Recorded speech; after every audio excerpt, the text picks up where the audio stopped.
Hi crafters, today's card is all about rosettes.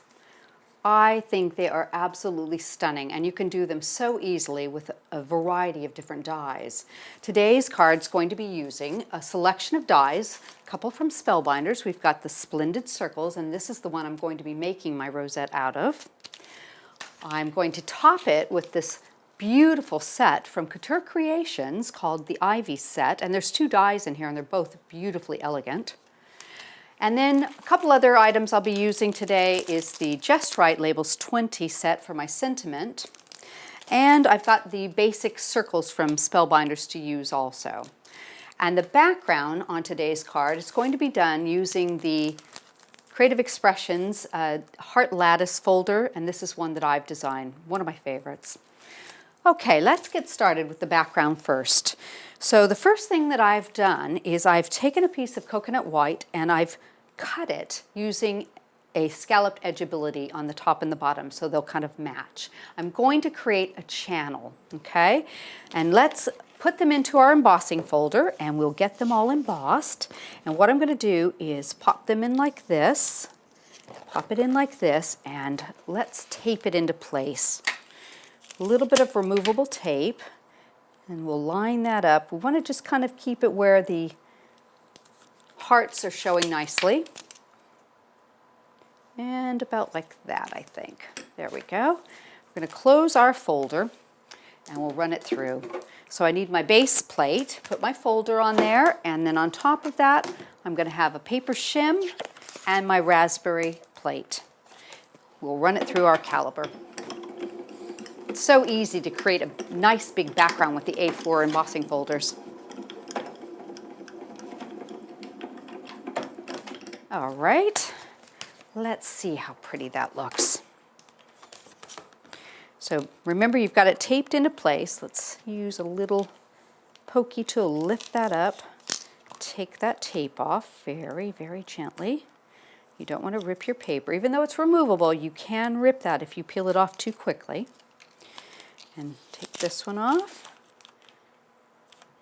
and just ever so slowly peel that back. Let's move this out of our way for the moment. Now, the other thing is if you get a little bit of a residue from your tape, then just take the end of a pencil eraser and you can just rub it away. It takes it right off, so you don't have to worry about that, okay?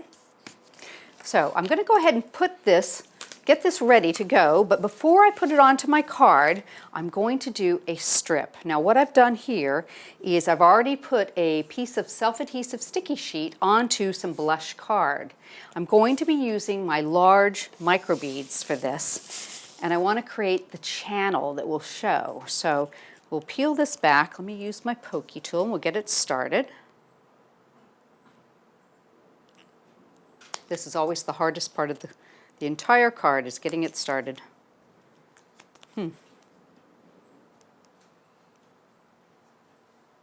There, got it. And then we're going to put these very large micro beads on there. Gives it a lot of texture and you can see that in your channel. Okay, put that on real well.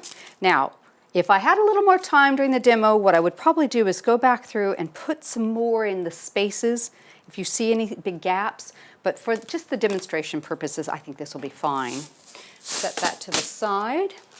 And I am going to tape this into place with a piece of double-sided tape for the moment. And we're just going to pop this right about here. See if I can get that centered nicely. That'll work. Okay.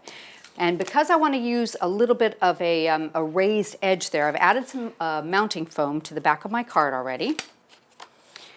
And we can put the top piece on. And I just want it to catch down so it goes over the edge of that.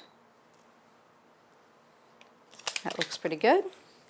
And now the bottom piece. Another piece of mounting foam here.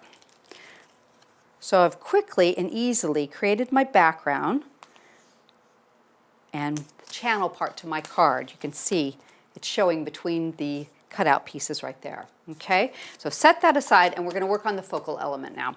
So what I've done ahead of time is I've cut one of the splendid circles in Blush Card and I've put it onto my scoreboard and I have scored every other one of these little things on the design straight across, okay? And to create a rosette, you're going to need 2 of these.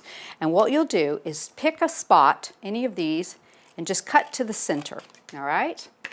And from that point, the way I like to do it is I like to do all of my mountain folds at one point.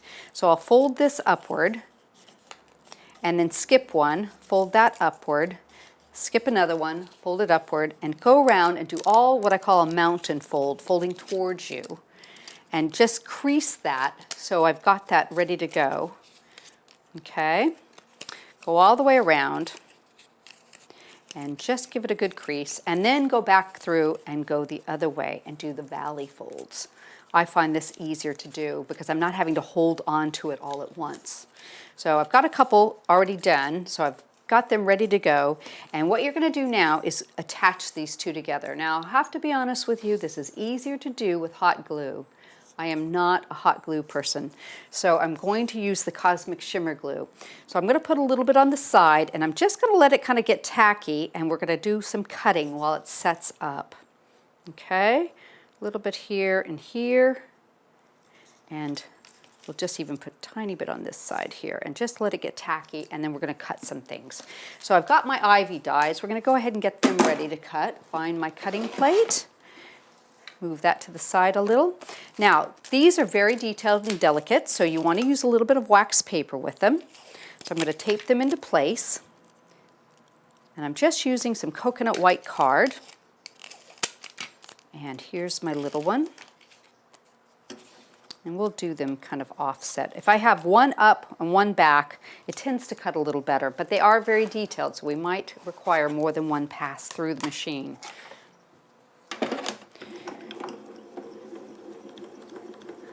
There goes one, and you can feel it as you go through, and you know when you've passed the center cut point. And I'm just going to roll it back. So let's see how we've done here. Ah, that looks beautiful. I think they've both cut really nicely. One passed through. Let's just see. Pop that out, take off our tape, and let's use a little pokey tool, get it started. And we can pop it out of the die and get a hold of it. See how easy the wax paper is? And just to let you know, these dies come with like a foam, an ejection foam that you're supposed to put into the die. I have to say, from my experience, I think they cut better and easier with just a piece of wax paper. It's, you know, it's your call. You can try it both ways, whatever. But if you put it in, you can't get it out. So I don't know, you might want to try on one and see what you think of it. So let's see what we've got here. A couple of pokes to get it started in strategic spots. And we can get our, there, just get our nail under it and just give it a lift. Work our way through it there. There we go. Okay, I'm set these aside. So I've got some beautiful dies there. See the detail on that? Aren't those pretty? Okay, I'm going to layer those up, but let's see. I think we've got enough glue set up for this. We're going to just give it a see if we can stick them yet. And I'll tell you the other thing. If you're not a hot glue person like me, the other thing that I find kind of easy to do is I have these tiny little clips that you can use just to hold it into place and make sure it sticks. One of those things we have in our crafty stash. So let's do this one and just get it to set up for a second, okay? Just leave that for a minute. And I'm going to put a little bit of mounting foam on this, and we're going to layer them up. So that one, and I need to get a little piece out of that. There we go. And that one. Trim that off.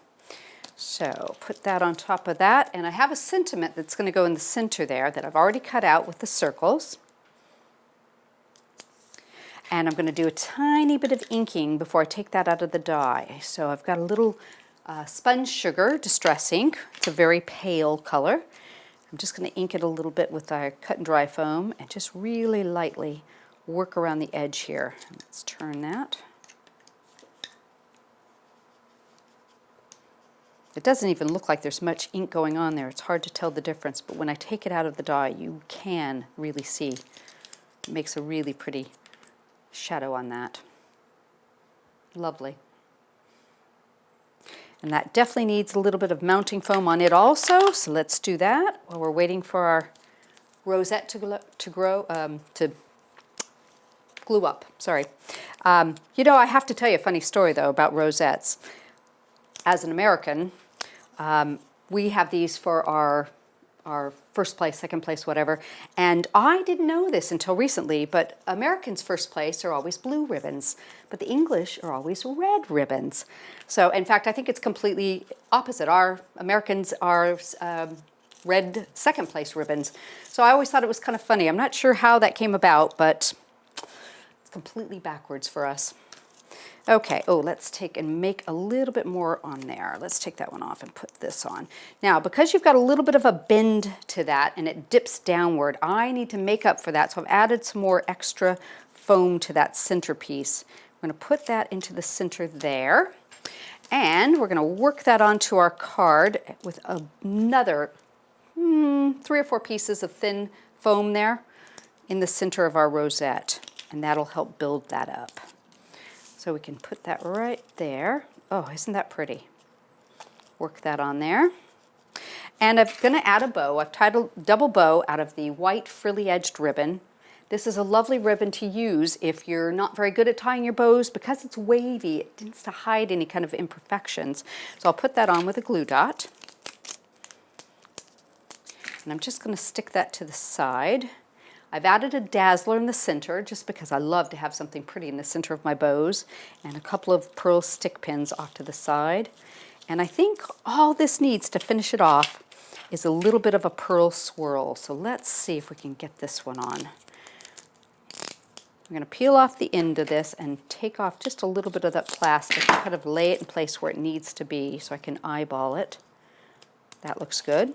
And I can flip it over and hopefully just peel it back slowly away from the acetate piece. I can let it kind of fall into place. Tuck that under there and then add on this last little bit. And that goes right here.